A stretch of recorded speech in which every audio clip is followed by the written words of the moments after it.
அனைவருக்கும் வணக்கம். தனுசு ராசிக்காரர்களுக்கு மாற்றத்தை அள்ளித்தரும் நேரம் என்று சொல்லக்கூடிய வகையில் வெளியில் சொல்ல முடியாத அவமானங்களை சந்தித்தது போதும் தனுசு ராசிக்காரர்களுக்கு மிக சிறப்பான மாற்றங்களை அள்ளி கொடுக்கக்கூடிய வகையில் பிப்ரவரி 4 பிப்ரவரி 11 எப்படி அமைய போகிறது என்பதை ஆராய்ந்து பார்க்கும் போது மிக சிறப்பான நல்ல மாற்றத்தையும் உறுதியாக வெளியில் சொல்ல முடியாத அவமானங்களை சந்தித்து வரக்கூடிய தனுசு ராசிக்காரர்களுக்கு அதிலிருந்து மிக சிறப்பான மாற்றத்தை அள்ளித்தரக்கூடிய அற்புதமான நேரமாக இந்த வேலை அமைய போகிறது. ஏனென்றால் நீங்கள் நினைப்பதை காட்டிலும் மிக சிறப்பான மாற்றத்தை பல கிரகநிலைகள் ஏற்படுத்தி கொடுப்பதால் தனுசு ராசிக்காரர்களுக்கு நிச்சயமாக இந்த வேளையில் சூரிய பயிற்சி, புதன் பயிற்சி, சந்திர பயிற்சி, குரு வக்ர நிவர்த்தி என பல மாற்றங்கள் மிக சிறப்பான வளர்ச்சிக்கு நிச்சயமாக உறுதுணையாக அமைய போகிறது. அதிலும் குறிப்பாக தனுசு ராசிக்காரர்களுக்கு முதன்மையான அதிர்ஷ்ட யோக வாய்ப்புகளை அள்ளி கொடுக்கக்கூடிய ஒரு நிகழ்வாக ராசியின் அதிபதியான குருவின் வக்ர நிவர்த்தி பார்க்கப்படுகிறது. பொதுவாகவே ராசியின் அதிபதியான குரு வக்ரகதியில் பலம் வருவதை காட்டிலும் வக்ர நிவர்த்தி பெற்று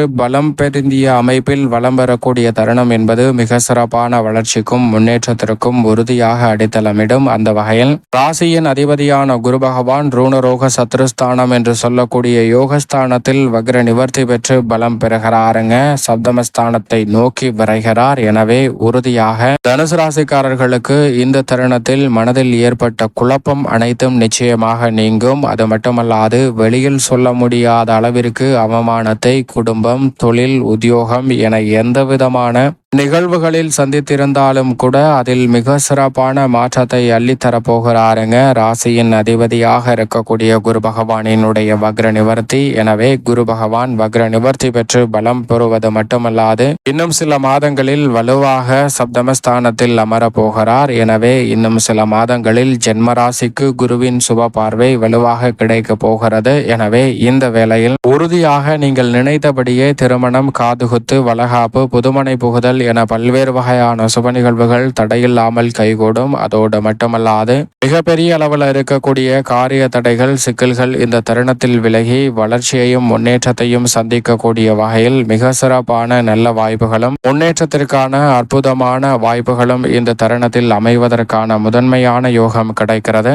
அது மட்டுமல்லாது குரு பகவான் வக்ர நிவர்த்தி பெற்று பலம் பெறுவதால் திருமணம், காதுகுத்து, வளகாப்பு என பல்வேறு வகையான சுப நிகழ்வுகளில் இருந்த காரிய தடைகள் முற்றிலுமாக விலகுவதோடு முன்னேற்றத்திற்கு வழிவகை செய்யக்கூடிய வகையில் சிறப்பான நல்ல வாய்ப்புகளையும் சந்தர்ப்பங்களையும் சந்திப்பதற்கான முதன்மையான அதிர்ஷ்ட யோக வாய்ப்புகள் தனுசு ராசிக்காரர்களுக்கு உண்டு. மேலும் இந்த வேளையில் ராசியின் அதிபதியான குருவின் நட்பு கிரகமாக இருக்கக்கூடிய சந்திரனும் மிக வலுவாக 5, 6, 7 ஆகிய இடங்களில் வலம் பெற போகிறார். ராசியின் அதிபதியான குருவுடன் இணைந்து 6இல் உச்சம் பெறுகிறார். குரு சந்திர யோகம் நிறைவாக கிடைக்கக்கூடிய இந்த வேளையில் வளர்பிறை சந்திரனாக வலம் வரக்கூடிய சந்திரனின் அமைப்பு மிகப்பெரிய அளவிலான வெற்றி வாய்ப்பை உறுதியாக தனுசு ராசிக்காரர்களுக்கு ஏற்படுத்தி கொடுக்கிறது. ராசியின் அதிபதியான குரு மட்டுமல்ல, சந்திரனும் மிக சிறப்பான மாற்றத்தை அபரிவிதமாக ஏற்படுத்தி கொடுப்பதால் மிகப்பெரிய அளவிலான காரிய தடைகள், சிக்கல்கள் போன்றவை முற்றிலும் விலகுவதோடு மிக சிறப்பான வளர்ச்சியும் முன்னேற்றமும் உறுதியாக இந்த வேளையில் கிடைப்பதற்கான முதன்மையான யோகத்தை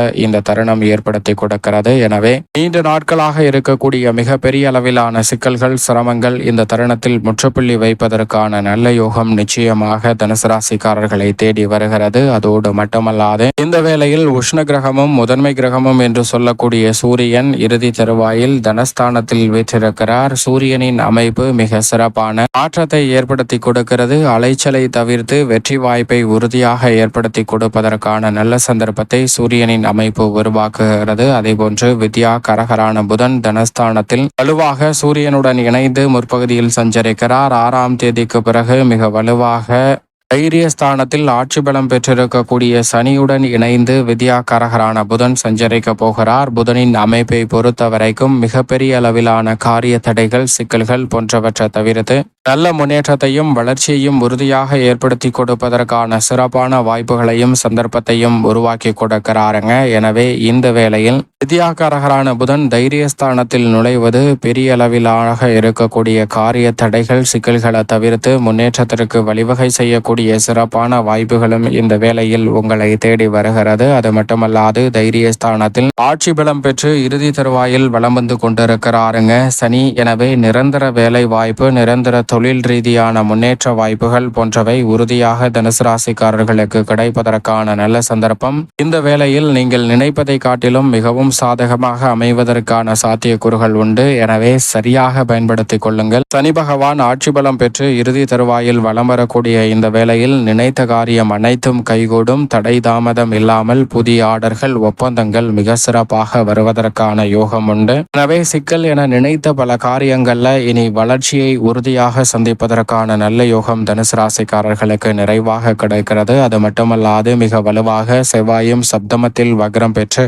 வலம் வந்து கொண்டிருக்கிறார். செவ்வாயின் அமைப்பு இந்த தருணத்தில் எதிர்பார்ப்புகளை பூர்த்தி செய்யக்கூடிய வகையில் புதிய அசையும் அசையா சொத்துக்கள் வாங்கக்கூடிய முயற்சியில் வெற்றிகரமாக அமையும். துரிதமாக பல பணிகளை மேற்கொள்வதற்கான நல்ல வாய்ப்பை உறுதியாக தனுசு ராசிக்காரர்களுக்கு செவ்வாய் ஏற்படுத்தி கொடுக்கிறார். எனவே சரியாக பயன்படுத்திக் கொள்ளுங்கள். நிழல் கிரகமாக இருக்கக்கூடிய ராகு சுகஸ்தானத்திலும் கேது கர்மஸ்தானத்திலும் வலம் வருகின்றன. எனவே எதிர்காலத்தை பற்றிய அச்சம், குழப்பமான மனநிலை போன்றவற்றை தவிர்த்து முன்னேற்றத்தை நிறைவாக சந்திக்கக்கூடிய வகையில் முதன்மையான நற்பலன்களை இந்த வேளையில் சந்திப்பதற்கான வாய்ப்பை ஏற்படுத்துகிறது. எனவே நீண்ட நாட்களாக இருக்கக்கூடிய தடை தாமதம், சிக்கல் என நினைத்த பல காரியங்களை இந்த தருணத்தில் அவற்றிலிருந்து விலகுவதோடு மிக சிறப்பான முன்னேற்றத்தை உறுதியாக நிழல் கிரகமாக இருக்கக்கூடிய ராகு கேது ஏற்படுத்துகின்றன. ஏனென்றால் ராகு சுகஸ்தானத்தில் சஞ்சரிப்பது சற்று சாதகமற்ற அமைப்பு என்றாலும் கூட அங்கு வலுவாக சுக்கிரன் இணைந்திருக்கிறார். சுக்கிரன் 4ஆம் இடத்தில் உச்சம் பெற்று சஞ்சரிக்கிறாருங்க. சந்திரன் உச்சம் பெற்றிருக்கக்கூடிய வேளையில் சுக்கிரனும் உச்சம் பெற்று மிக வலுவாக ராகுவுடன் இணைந்து சுகஸ்தானத்தை வலுப்படுத்துவது மிகப்பெரிய அளவிலான நல்ல வளர்ச்சியையும் முன்னேற்றத்தையும் உறுதியாக ஏற்படுத்தி கொடுக்கக்கூடிய முதன்மையான